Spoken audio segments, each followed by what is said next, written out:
ماشاء اللہ لا حول ولا قوۃ الا باللہ العلی العظیم اعوذ باللہ من الشیطان الرجیم بسم اللہ الرحمن الرحیم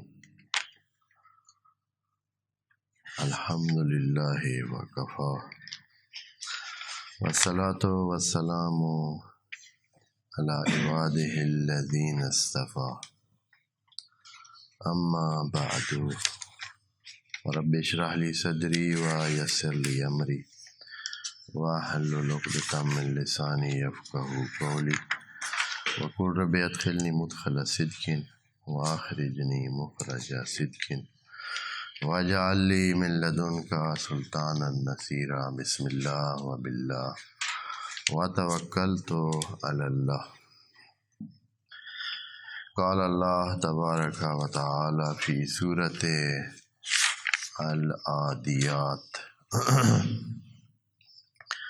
آیت نمبر 1 العادیات آیت نمبر 1 بسم اللہ الرحمن الرحیم والعادیات ضبحا فالموریات قدحا فالمغیرات صبحا فأثرن به نقعا فوسطن به جمعا ان الانسان لربه لکنود وَإِنَّهُ عَلَى ذَلِكَ لَشَهِيدٌ وَإِنَّهُ لِحُبِّ الْخَيْرِ لَشَدِيدٌ صدق اللہ العظیم۔ سورہ عادیات مکی صورت ہے اور اس کے تلاوت کے فوائد پہلے ذکر کر دیتے ہیں۔ ہم نے عرض کیا ہوا ہے کسی بھی صورت کے صرف تلاوت کے 2 قسم کے فوائد ہیں۔ ایک وہ فوائد جو آخرت میں حاصل ہونے ہیں، ثواب کی صورت میں، جنت کی صورت میں، اور خدا کی طرف سے رحمت اور فضل کی صورت میں، اور دوسرے ایسے فوائد ہیں جو اسی دنیا میں نقد و نقدی جلدی حاصل ہونے ہیں۔ تو سورہ عادیات کے وہ فوائد جو کہ ثواب کی صورت میں آخرت میں نصیب ہونے ہیں پڑھنے والے کو، اس کے بارے میں یہ آیا ہے حدیث نبوی میں کہ اگر کوئی سورہ عادیات کی تلاوت کرتا ہے اور اس کو اپنی تلاوت کا حصہ بنائے رکھتا ہے تو اس کے نامہ اعمال میں عرفات اور مزدلفہ میں جمع ہونے والے حاجیوں سے زیادہ 10 گنا زیادہ اس کو نیکیاں ملیں گی۔ عرفات اور مزدلفہ میں جمع ہونے والے حاجیوں کی تعداد سے زیادہ۔ اب اس سے پتہ چلتا ہے کہ ہر سال جس سال وہ پڑھے گا اس سال کے عرفات اور مزدلفہ کے حاجیوں کی تعداد جو ہوگی اسی کی مقدار میں اس کو ثواب ملے گا۔ تو اس طرح تقدیر کا سال جو ہے وہ طے ہوتا ہے کب؟ شب قدر سے، یعنی شب قدر سے اگلی شب قدر تک تقدیروں کا سال پورا سال ایک ہوتا ہے جس کو جیسے یہاں ابھی رائج ہے کہ مالی سال بناتے ہیں، فائنینشیل ایئر ہوتا ہے، کوئی پڑھائی کا سال ہوتا ہے، کوئی بجٹ کا سال ہوتا ہے، وطن کوئی کام کا، کوئی مختلف قسم کے سال طے ہوئے ہیں کہ ایک سال میں انہوں نے اس طرح کا کیا کام کرنا ہے۔ تو تقدیر کے حوالے سے بھی انسان کا جو دن ہے فائنل وہ کیا ہے؟ وہ شب قدر اور لیلۃ القدر ہے۔ اس رات تک اگلے ایک سال میں آپ کو اس قدر کی رات جو طے ہو جائے گا ملے گا، اور پھر جو آپ اس سال جو کچھ کریں گے وہ آپ ایسے جیسے بو رہے ہیں، اور اس سال سے اگلے سال آپ کو اس رات متعین ہو جائے گا کہ آپ نے کیا بویا ہے، اس رات آپ وصول کر کے لکھوا لیں گے۔ تو یہ جو کہہ رہے ہیں کہ حاجیوں کی تعداد سے، تو یقیناً جس سال میں یہ پڑھا جائے گا اس سال، یہ بات اس لیے میں نے کی ہے کہ ہر سال حاجیوں کی تعداد کیا ہوتی ہے؟ مختلف ہوتی ہے۔ جب نبی کا دور تھا تو کتنے حاجی ہوں گے؟ ہاں یقیناً ان کی تعداد مناسب اور کم ہوگی. خود نبی کے جب انہوں نے حج فرمایا تھا، نبی نے اپنی زندگی میں ایک ہی حج کیا تھا، وہ جو فتح مکہ کے بعد جب سے حج واجب ہوا تھا، تو اس کے بعد تو مدینہ میں تھے اور وہ آنے ہی نہیں دے رہے تھے. وہی ایک حج پہ آئے تھے، اور اس سال تعداد کافی تھی چونکہ نبی نے سب کو دعوت دے رکھی تھی کہ اس سال ہم نے حج پہ جانا ہے، تیاری کر لیں. اور تیاریاں پورا سال ہوتی رہی تھیں، اور پھر آئے تھے اور اچھی خاصی تعداد تھی. اب جتنی بھی تھی. وعلیکم السلام. یقیناً اختلاف، تاریخ تو ایسی چیز ہے کہ اختلافات کا مجموعہ ہے، اور کوئی کام کی بات، کوئی ایسے کہ پکی پیڑھی بات کسی حوالے سے بہت کم ملتی ہے. مل تو جاتی ہے لیکن بہت کم ملتی ہے، اور اختلاف کرنے والے بھی اس سے زیادہ ہوتے ہیں. تو بہرحال ابھی ان سالوں میں تعداد 20 لاکھ، 25 لاکھ، کبھی 40 لاکھ تک بھی کہہ رہے ہیں کہ ہو جاتی ہے حاجیوں کی. تو اتنی تعداد میں نیکیاں ملیں گی صرف سورہ عادیات کی تلاوت سے. ایک اور اس میں آیا ہوا ہے کہ اگر کوئی سورہ عادیات کو تلاوت کرتا ہے تو اس کا شمار جناب امیر المومنین کی محفل میں ہوگا، اور ان کی محفل اس کو نصیب ہوگی جو سورہ العادیات کی تلاوت کرتا رہے. ایک حدیث نبوی میں آیا ہے کہ اس سورت کی باقاعدہ تلاوت پورے قرآن کے ختم کا ثواب دلاتی ہے. پورے قرآن کا ختم جیسے آپ نے کر لیا ہو. آپ ابھی کبھی چاہتے ہیں کہ پورے قرآن کا ختم کسی کو فوری طور پر جلدی کسی کے ثواب کے نام اعمال میں درج کرائیں، تو یا اپنے میں تو سورہ العادیات کو ایک دفعہ تلاوت کریں، اور اسی نیت سے کریں. ایک اور حدیث ہمارے پاس ہے، نبی سے پکی حدیث ہے، مشترکہ ہے، سب نے مانی ہوئی ہے، کہ اگر کوئی بندہ، کوئی مسلمان مومن نبی کی حدیث سن کر کوئی نیک عمل کر دے کہ بھائی نبی نے یوں فرمایا، کسی حدیث میں کسی نے پہنچایا ہے اس تک کہ نبی نے یوں فرمایا، کوئی نیک عمل ہو، تو چاہے نبی نے وہ چیز کہی ہو یا نہ کہی ہو، اس کو اس کا ثواب مل جائے گا بفضل خدا و کرم الہ. اگر کوئی بندہ مقروض ہے، اب اس کے وہ فوائد گنتے ہیں جن کو انسان اکثر ڈھونڈتے رہتے ہیں کہ کوئی کام نقد و نقدی ہو. جیسے کہ مسلمان نے اقبال کے اس شکوہ میں خدا سے کہا، کافر کے لیے تو حور و قصور ہیں جی، اور مومن کے لیے صرف وعدہ حور ہیں جی. تو مومن کو تو وعدہ مل رہا ہے، تو وہ انسان جس چیز کے پیچھے وہ وعدے نہیں ہیں، کیا ہے؟ نقد و نقدی، جسے آج کل عمومی زبان میں کیش کہا جاتا ہے. تو اگر کوئی مقروض ہے اور اپنا قرض، وعلیکم السلام، اپنا قرض اتارنے میں دشواری میں مبتلا ہے، مقروض ہے اور قرض اتارنے میں دشواری کا سامنا ہے، مشکلات ہیں، کوئی راستہ نظر نہیں آتا ہے، تو ان کے لیے یہ ہے کہ سورہ العادیات کو شروع کر دیں روزانہ، جتنا ہو سکے.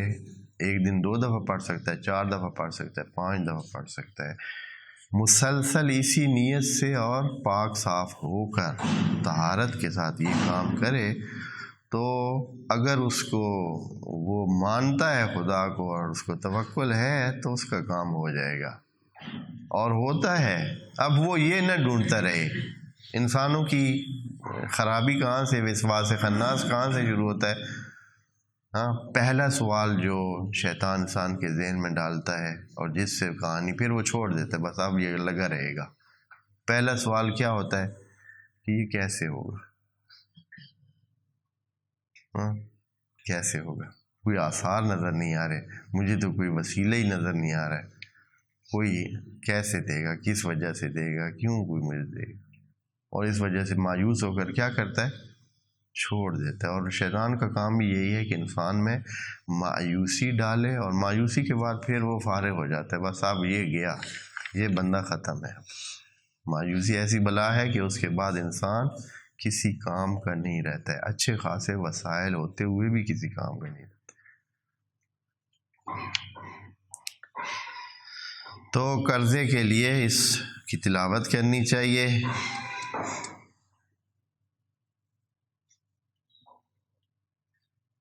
اگر کہیں خدا نخواستہ کوئی ڈر کی صورتحال ہے،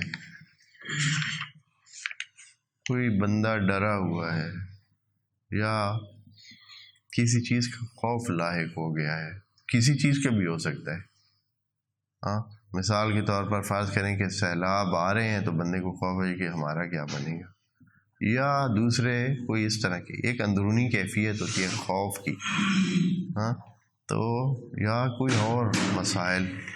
تو ان تمام مسائل کو حل کرنے کے لیے، خوف کو دور کرنے کے لیے کیا ہے، انسان کو سورہ العادیات پڑھنی چاہیے۔ اب یہ کچھ اور بھی چیزیں لکھی ہوئی ہیں یہاں، جیسے پیاس کو دور کرنا، بھوک کو دور کرنا، تو یہ بھی البتہ یہ ساری چیزیں پھر وہی کہتے ہیں کہ تسلیم اور رضا اور توکل کی بنیاد پر ہوتی ہیں اور ہو جاتی ہیں، ان کا کوئی یہ نہیں کہا جا سکتا کہ ان میں کوئی مشکل ہے۔ ایک اور چیز جو لکھا گیا ہے، اگر کسی کو کوئی درد ہے، کوئی بھی درد، دیکھیں نا، جیسے ابھی ایک دو گولی بہت معروف ہے، کوئی بھی کسی کو تھوڑا بہت کہیں درد ہے تو کیا کرے، گولی فوراً لے اور درد آرام۔ تو یہ بھی اسی طرح کی اس کا اثر ہے۔ اگر کسی کے پاس فرض کریں کہ کہیں ہے کہ کوئی ایسے اویلیبل نہیں ہے یہاں، تو قرآن اٹھائے اور سورہ العادیات یہ کسی برتن میں لکھ کر اس میں تھوڑا سا پانی ڈال کے گھول کے پی لے تو انشاءاللہ اس کا درد آرام آ جائے گا اور وہ بہتر ہو جائے گا۔ اب یہ اتنے ہی فوائد کافی ہیں، اگر کوئی حاصل کرنا چاہتا ہے تو انشاءاللہ وہ ان کو حاصل کرے باذن اللہ۔ ہم چلتے ہیں اب اس کے معنوی اور اس کے معارفی حوالے سے بات کرنے کی طرف، اور بسم اللہ الرحمن الرحیم فرماتے ہیں والعادیات، قسم اٹھائی جا رہی ہے۔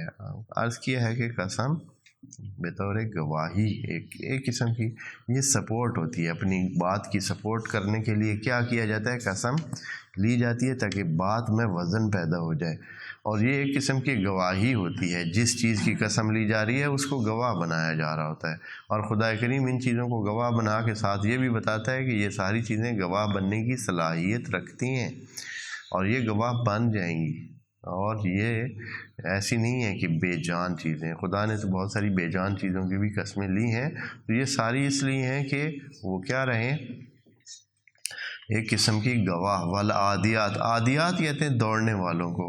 اب دوڑنے والی کتنی چیزیں ہیں جی، جو معروف دوڑنے والی چیزیں جن کا دوڑنا ہی مشہور ہے، ویسے تو انسان بھی چلتا ہے، دوڑ بھی لیتا ہے تھوڑا بہت، باقی بھی کچھ چیزیں ہیں جو دوڑ لیتی ہیں اور بھاگنے، لیکن جو بھاگنے کے لیے بنا ہی بھاگنے کے لیے، اس کے جو مسل ہیں یا پٹھے ہیں یا جو اس کی جسامت ہے، جسمانی طور پر اس کی بناوٹ بنی ہی کس کے لیے ہے، بھاگنے کے لیے، دوڑنے کے لیے، اور وہ ہے کیا جی، گھوڑا۔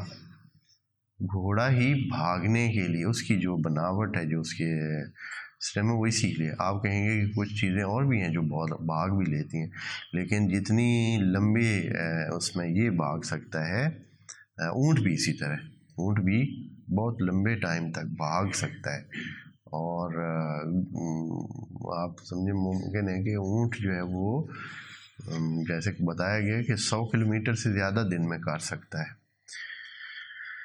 گھوڑا بھی اسی طرح، گھوڑا ایک اس میں 12 کلومیٹر تک تو ایک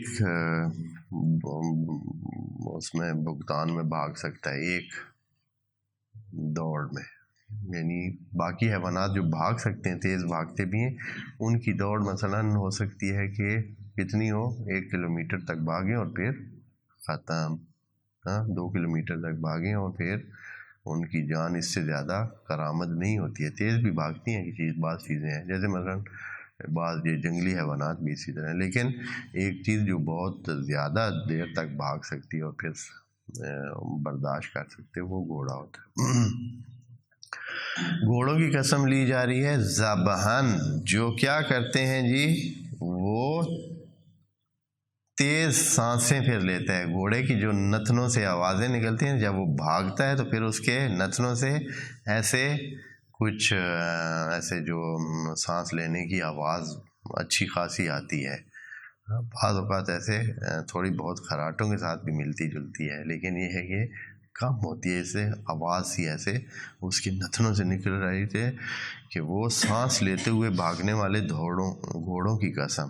فالموریات قدحا، اور پھر کیا ہے کہ وہ اپنے پاؤں کی ٹھوکر سے کیا نکالتے ہیں جی، آگ نکال رہے ہوتے ہیں. یعنی وہ جب بھاگ رہے ہوتے ہیں گھوڑے، اور خصوصاً ان کے نیچے، پاؤں کے نیچے جب کیا لگے ہوئے ہوں، نعل جب لگے ہوئے ان کے پاؤں کے نیچے، وہ لوہے کی ایک کیا ہوتی ہے، ایک پتری ٹائپ ہوتی ہے، اور وہ گھوڑوں کی ٹاپوں کے نیچے لگاتے ہیں کہ بھاگتے ہوئے ان کو زمین کی سختی یا پتھریلا جو ایریا ہوتا ہے وہ ان کو زخمی نہ کر دے. کیونکہ گھوڑے نے دیکھ کے تھوڑا ہی اپنا پاؤں رکھنا ہوتا ہے، اس نے تو بھاگنا ہوتا ہے، اور جہاں بھی پاؤں آ جائے سخت جگہ پہ آ جائے، سست جگہ پہ آ جائے، تو نیچے تو اس نے کبھی نہیں دیکھنا ہوتا ہے کہ نیچے کیسے ہوتا ہے. وہ ایک بہت دور کے اس کو یعنی جنرل قسم کی ویو رکھتا ہے، جیسے چھوٹی چھوٹی چیز کو دیکھ کر وہ پاؤں نہیں رکھ سکتا ہے. اسی لیے بعض اوقات گھوڑوں کے آنکھوں پہ وہ لگا دیتے ہیں، پھر بھی وہ چلتا رہتا ہے، اس لیے کہ اس کو انسان ایسے نہیں چل سکتا ہے. اس کو اچھی خاصی اس کے لیے ٹریننگ چاہیے ہوتی ہے انسان کو کہ وہ اس طرح چلے، کیونکہ وہ ڈرتا رہتا ہے. گھوڑے کو اس حوالے سے نہیں ہوتا، وہ اسی طرح بھاگتا بھی ہے. تو وہ جب اس کی وہ ٹاپیں لگتی ہیں پتھریلی زمین پر، تو اس سے چنگاریاں نکلتی ہیں، بعض اوقات ایسے پتھر کے ساتھ ٹکراؤ کے ساتھ. فالموریات قدحن، یعنی جو چنگاریاں اڑا رہے ہیں. موریات یعنی اڑا رہے ہیں، اور قدحن چنگاریاں، قد اڑا رہے ہیں. بلکہ موریات کا معنی ہے کہ وہ جو چنگاریاں اڑاتے ہیں اور اپنے ٹاپوں کی رگڑ سے. فالمغیرات صبحن، اور پھر ایسے گھوڑے کی بات کر رہے ہیں، اس کی قسم کھا رہے ہیں جو صبح صبح دوسروں کے لشکر میں گھس جاتے ہیں. یعنی یہ تقریباً وہ شبخون کو جو ہوتا ہے اکثر رات کے وقت جو حملے کیے جاتے ہیں، اس میں یوں ہوتا ہے کہ صبح جب شہر والے جاگتے ہیں تو پتہ چلتا ہے کہ شہر میں تو مد مقابل والے سارے گھس چکے ہیں اور شہر پر قبضہ ہو چکا ہے. پرانے زمانے میں ایسے ہی ہوتا تھا. تو گھوڑے جو کہ صبح اور صبح کے ٹائم اس لیے یہ کام کیا جاتا ہے کہ صبح کے ٹائم انسانوں کی جو نیند ہے وہ بالکل اپنے عروج پر ہوتی ہے، اور بالکل اس کے پہلے پہر میں پھر بھی تھوڑا بہت اس کو جگانے سے وہ جاگ جاتا ہے یا اس کو تھوڑا سا برداشت، لیکن صبح کے ٹائم خصوصاً نیند کا جو بہت ہی عمیق اور گہرا سلسلہ ہوتا ہے، تو اس وقت اس کام کے لیے اکثر ایسے ہی کیا جاتا ہے. اکثر اب بھی اس جدید دور میں بھی جو حملے کیے جاتے ہیں، مخالف ایک دوسرے پر کرتے ہیں، ملک ایک دوسرے پر حملے کرتے ہیں، تو اس کے لیے جو زیادہ تر ٹائم انتخاب کیا جاتا ہے وہ صبح کا ہوتا ہے، یعنی رات کی آخر اور صبح کا آغاز اس ٹائم. تو اس ٹائم گھوڑے جو غارت کرتے ہیں، مغیرات یہ غارہ یغور سے ہے، یہ اس کا مطلب بھی وہی ہے، حملہ کرنا اور غارت کرنا اور تباہ کرنا. فَأَثَرْنَ بِهِ نَقْعًا، اور پھر وہ غبار اڑاتے ہوئے. دوڑ کی وجہ سے جب دوڑ لیتے ہیں گھوڑے تو پیچھے سب جس جگہ سے دوڑ کے جاتے ہیں وہاں سارا کیا ہوتا ہے؟ غبار ہی غبار ہوتا ہے. ہاں آج کل کی پکی سڑکیں تو نہیں، تو پہلے اسی طرح ہوتا تھا. پھر گھوڑوں کی دوڑنے کی بہتر جگہ بھی وہ عام زمین ہوتی ہے کہ سڑک.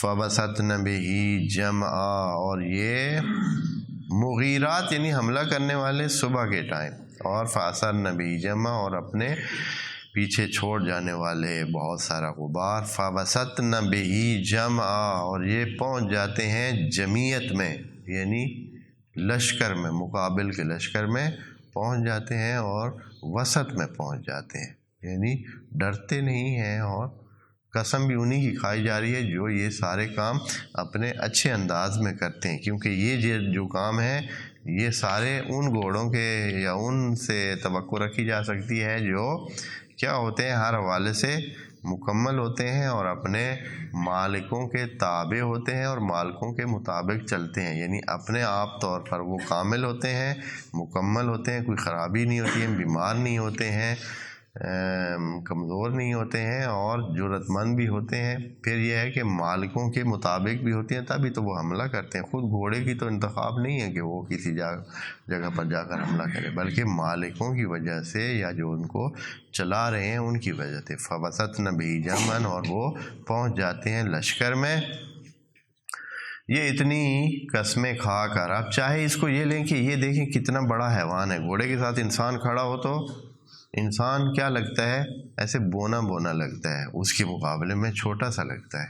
گھوڑا بلا چیز ہے، کتنے اس کے مقابلے میں انسان کتنا ہوتا ہے. لیکن یہ ہے کہ خدا نے کتنی بڑی بلا کو، کتنی بڑی کہ بڑے وجود کو انسان کے بالکل ایسے تابع قرار دے دیا ہے کہ وہ اس کے مطابق ادھر ادھر جاتا ہے، جہاں چاہے جیسے چاہے اس کے اوپر بیٹھ جاتا ہے اور اس کو تسخیر کر لیتا ہے.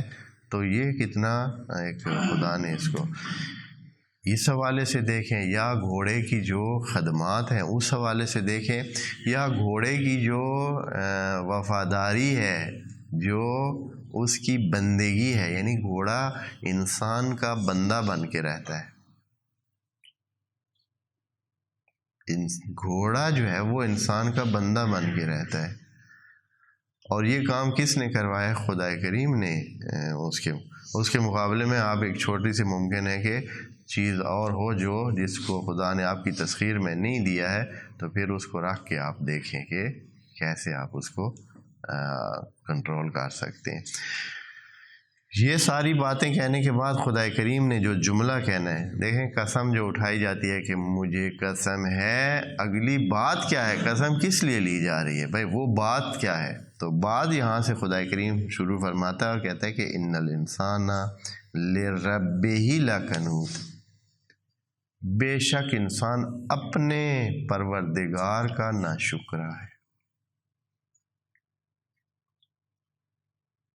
یہ خدا کریم فرما رہا ہے، اور بطور فارمولہ، یعنی ایک ایسا جملہ ہے جس کو کوئی جھٹلا نہیں سکتا. یہ بات انسانوں کے رویے کو دیکھ کر خدا نے انسان کی فطرت یا انسان کی جو رویہ ہے اس کے بارے میں، اور یہ کہا ہے کہ لِرَبِّهِ، کتنی بڑی بات ہے، اس کو جو اس کا پروردگار ہے اس کے لیے وہ ناشکرا ہے. باقی آپس میں، آپس میں یا بعض ایسے بندوں کا بھی وہ شکر گزار ہے جنہوں نے اس کے لیے کوئی خاص اتنا کام بھی نہیں کیا ہے، کوئی خاص کام نہیں کیا ہے، کوئی خاص اتنی بڑا بھی اس نے، لیکن ان کے لیے وہ کیا ہے، شکر گزار ہے. اس کی آنکھیں ان کے سامنے نیچی ہیں، جبکہ خدا کے سامنے اپنی آنکھیں کیا رکھتا ہے، اونچی رکھتا ہے. گستاخ ہے اتنا. ان الانسان لربہ لکنود، اور اس سارے انسانوں کے بارے میں، یعنی انسان کی جو جنرل اور عمومی کنڈیشن ہے وہ یہ ہے کہ یہ ناشکرا ہے، بھول جاتا ہے.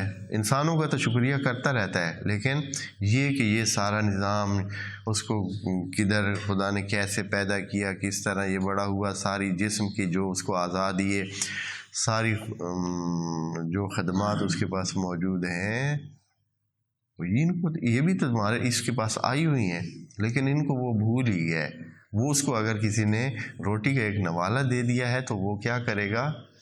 اس کا شکریہ کرے گا، لیکن خدا نے جس نے اس کو زندگی دی ہے اور اتنی سلسلے سارے اس کے لیے کیے ہیں، اس کا شکریہ کرنے کے لیے وہ تیار نہیں ہے۔ ان الانسان لربہ لکنود وانہ علی ذلک لشہید، اور خود جانتا ہے، اور اس کا شاہد کون ہے؟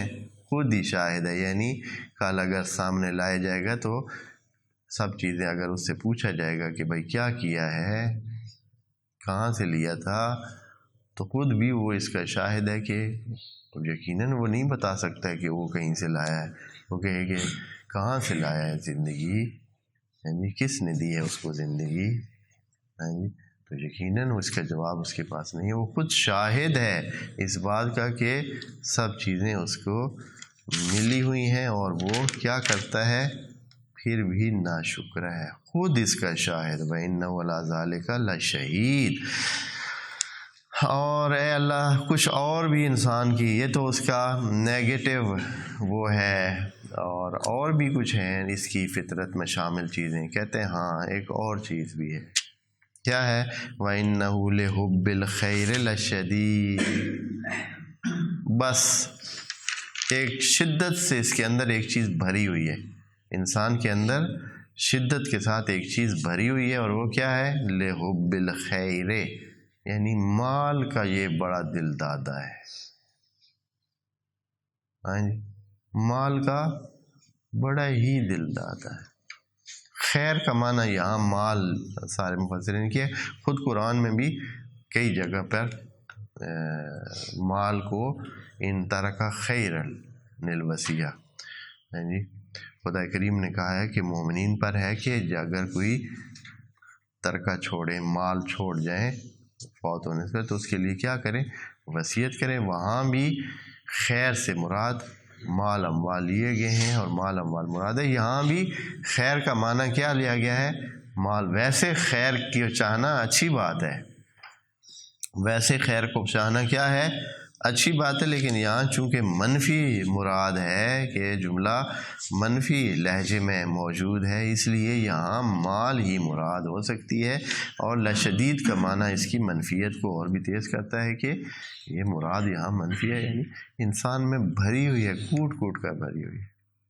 ہاں اچھا، اب انسانوں میں ضرورت تو بہت ساری چیزوں کی ہوتی ہے، مثلا علم بھی اچھی چیز ہے، عقل بھی اچھی چیز ہے، سمجھ اچھی چیز ہے، سخی ہونا اچھی چیز ہے، اچھی چیزیں ہیں، ہاں جی، یا مثلا صحت اچھی چیز ہے، یہ اچھی چیزیں ہیں، لیکن اگر آپ کو جو دعائیں کرائی جاتی ہیں، ایک بیمار آپ کو صحت کے لیے دعا کا کہہ سکتا ہے، لیکن عام حالات میں عام بندہ جو ٹھیک چل رہا ہے اس نے کبھی بھی نہیں کہا ہے کہ آپ میری صحت کے لیے کیا کریں؟ دعا کیے رکھیں کہ میری صحت برقرار رہے، کبھی بھی نہیں ہوگا، یعنی شاید میرے تجربے میں تو ایسا نہیں ہے۔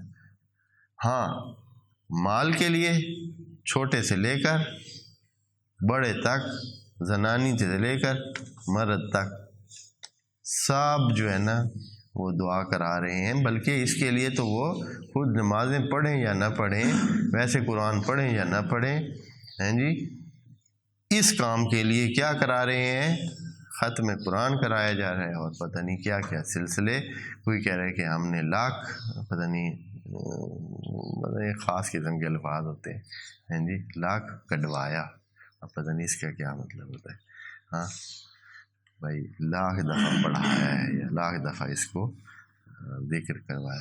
تو اس طرح مال کی جو حب ہے وہ پیچھے ہم ایک اور آیت میں بھی پڑھ چکے ہیں کہ وَيُحِبُّونَ الْمَالَ حُبًّا جَمًّا، بڑی وافر مقدار میں یہ مال کا دل دادا ہے، مال کے لیے تو مرتا ہے۔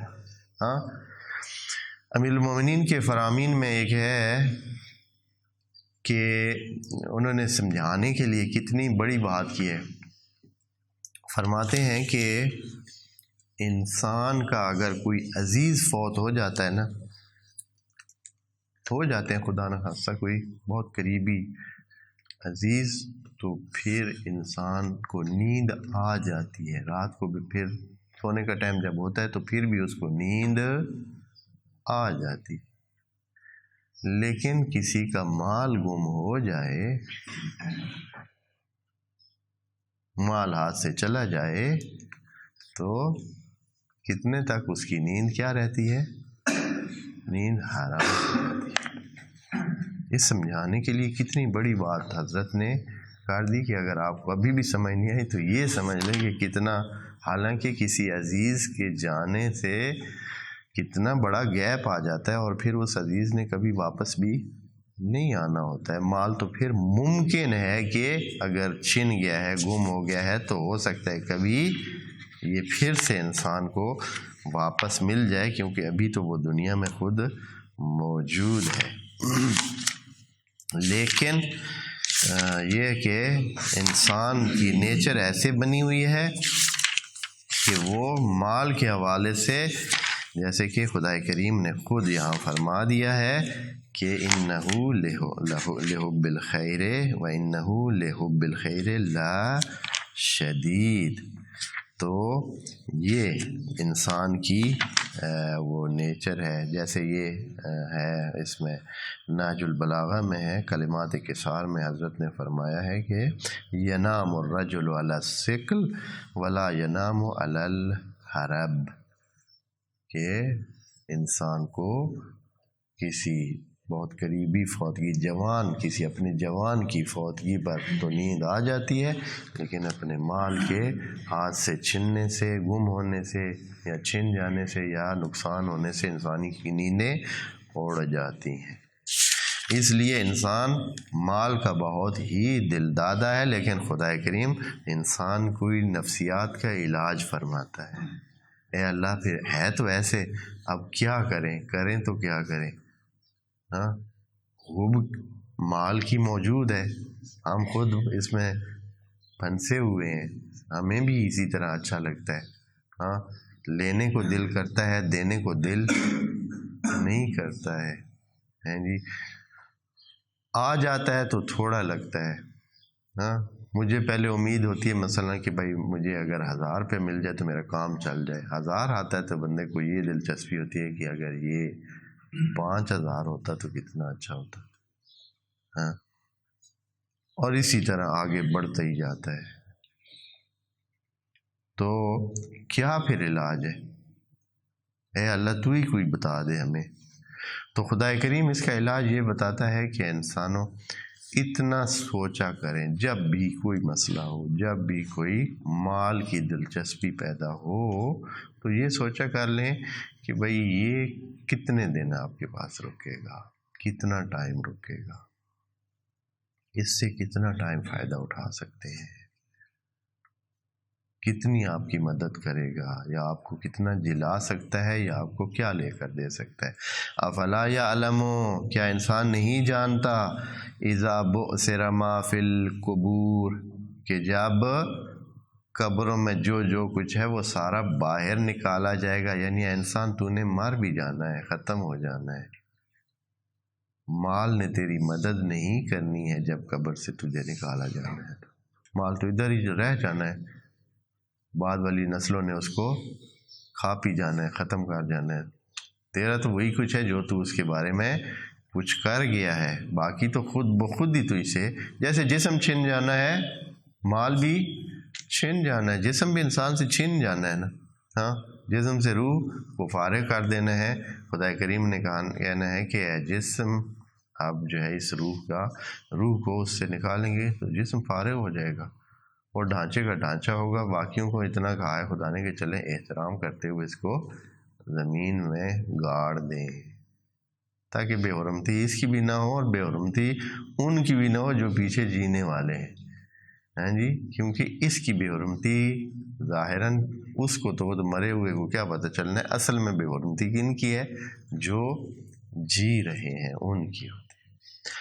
افلا یعلم، کیا نہیں جانتا یہ، اذا بعثر ما فی القبور، کہ وہ جو قبروں میں پڑے ہوں گے ان کو اٹھایا جائے گا، پھر کیا کیا جائے گا؟ وَحُصِّلَ مَا فِي الصُّدُورِ، اور جو ان کے دلوں میں باتیں وہ ساری کی ساری نکالی جائیں گی.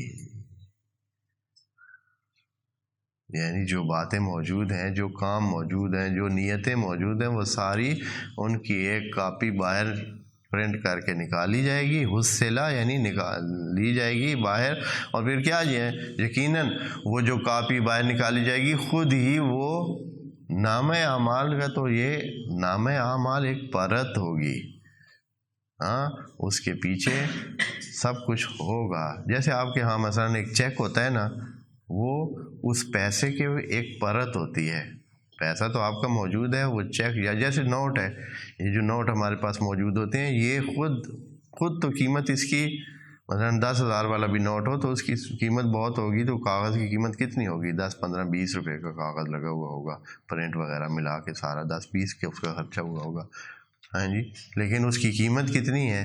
مثلاً 10,000 ہے. تو یہ 10,000 کدھر ہے؟ وہ 10,000 موجود ہے، یہ اس کی کیا ہے؟ پرت ہے ایک. وہ 10,000 موجود ہے، اس کی ایک پرت ہے.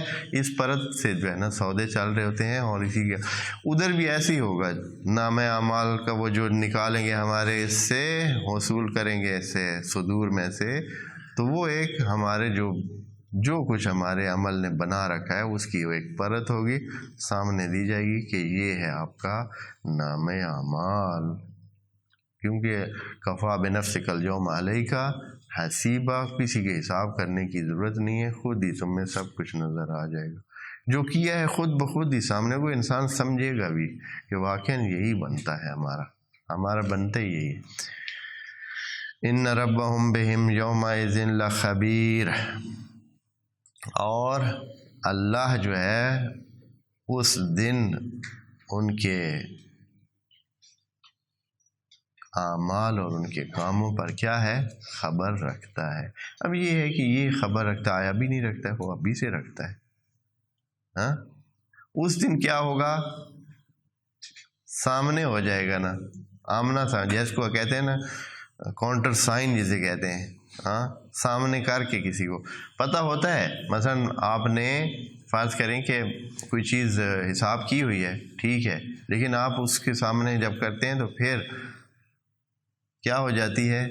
جب دوسرے کے سامنے اس چیز کو دوبارہ یہ کیا جاتا ہے تو وہ اس لیے کیا جاتا ہے تاکہ وہ بھی اوکے کر دے.